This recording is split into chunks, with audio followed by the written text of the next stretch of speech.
Hi, I'm sci-fi and fantasy author Michael LaVoice, aka LaVoice in your head.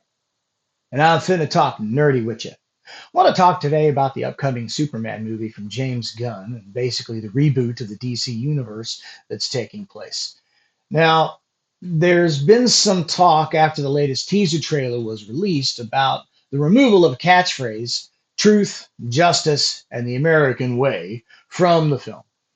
It's apparently been changed into something like truth, justice, and a better tomorrow, or something like that. And this seems to have upset quite a few people. This kind of puzzles me because A, that phrase hasn't been associated with the property since the Christopher Reeve days ended. Yes, in the original 1978 film, Supes does tell Lois that he's here to fight for truth, justice, and the American way. But the line got a huge laugh in theaters, and so much so that it drowned out Lois's next line, which is, "You're going to be fighting every elected official in the country."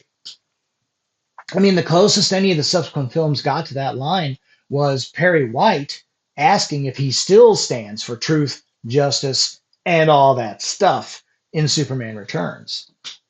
And B, really? Have you seen this new super suit? And this is what you're upset about?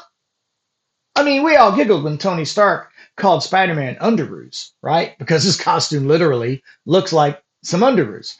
But good Lord, this suit, it looks like it was hand sewn by Martha Kent. And Martha's not the greatest seamstress in Smallville, okay? I mean, maybe they're going to go with the canon idea that she really did make the suit for him, because that's been done a number of times. And in that case, the fact that he's wearing this in public says a lot more about him as a good son than it does about her lack of skills as a seamstress. Not Smallville's greatest. But you know what? I don't even know.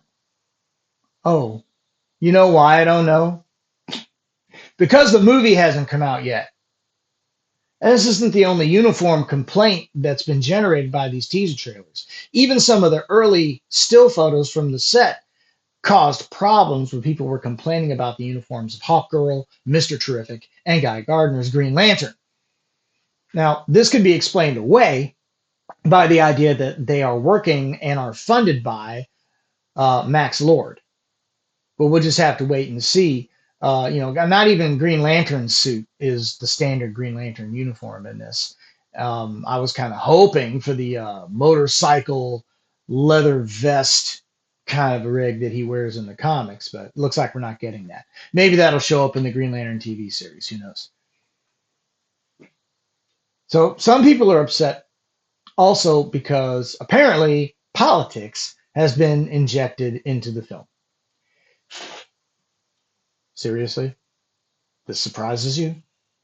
I mean, I think we can safely say that politics is in this movie because as Americans, we can't freaking resist from injecting it into everything. I mean, Russell Brand even recently came out and said that this film is like the first post-Trump Superman movie, and that during the interview scene with Lois and Clark, when she's interviewing him as Superman, which we saw in the trailer, that he sounds like Trump, and that her line of questioning is like the line of questioning reporters give Trump, and that's why he sounds like Trump. Yeah, I'm not sure I agree with that at all. I mean, this is not the first time that unilateral metahuman actions have been questioned by governments in comic book movies. Did Russell not see Captain America Civil War? Which, that movie was a weird counterpoint to Captain America the Winter Soldier, where there was the government that was out of control. Okay, they were Hydra, but still, they acted a lot like a government.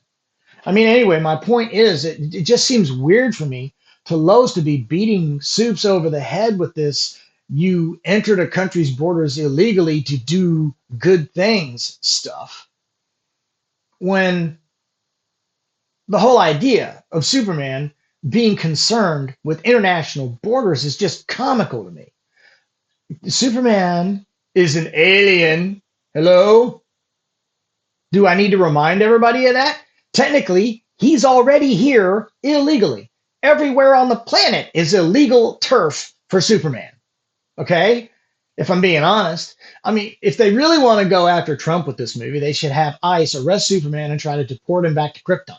That would be interesting. So he's claiming this movie is a pro MAGA Trump Bro shout out of some kind. It's a conciliatory gesture post election, which is also just stupid. Because, I mean, Russell's worked in movies. He knows how long they take to produce. There's no way they could have known who was going to be on the other side of this election when they were making this movie. It's just dumb. And lastly, I think he's reading a whole lot into a teaser trailer. Because, as someone somewhere once said before, the movie hasn't come out yet. Could you wait for the movie to come out? I don't know.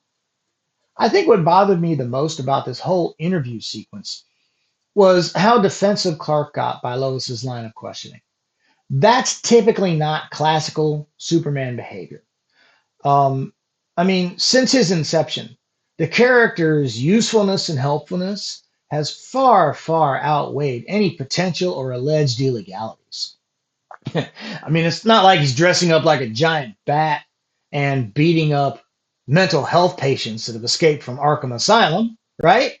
Maybe that should be the focus of the next Batman movie, right? We arrest Batman for the abuse of escaped refugees from Arkham. Yeah, maybe we'll finally get Bruce into therapy. Yeah. Or maybe, maybe Soups is a little tired of saving hundreds of lives a day and taking crap for it because he didn't do it while waving an American flag and singing the Star Spangled Banner. I mean, he's the world's hero, not America's hero. Okay. And if you want a frightening take on Superman growing up in a country other than America, go read the comic Red Sun. I assure you, after reading that, you will have no problem, and in fact be relieved that Superman grew up in the breadbasket of Smallville as opposed to Moscow. That was even scarier, or maybe just as frightening, as Superman working solely for Ronald Reagan in The Dark Knight Returns by Frank Miller. Look, the bottom line is that the interview scene that we saw in the trailer was, according to sources, like a 10-minute scene in the film. That seems like a long time for a comic book movie, but whatever. Look, we got 30 seconds of that, maybe less, in the teaser trailer, and people are going to use that to judge the entire film, which, hasn't come out yet. People are even arguing about the ring constructs that Guy Gardner makes in the trailer. And from their lines of argument they're making, it's clear they have never read a Green Lantern comic book in their lives.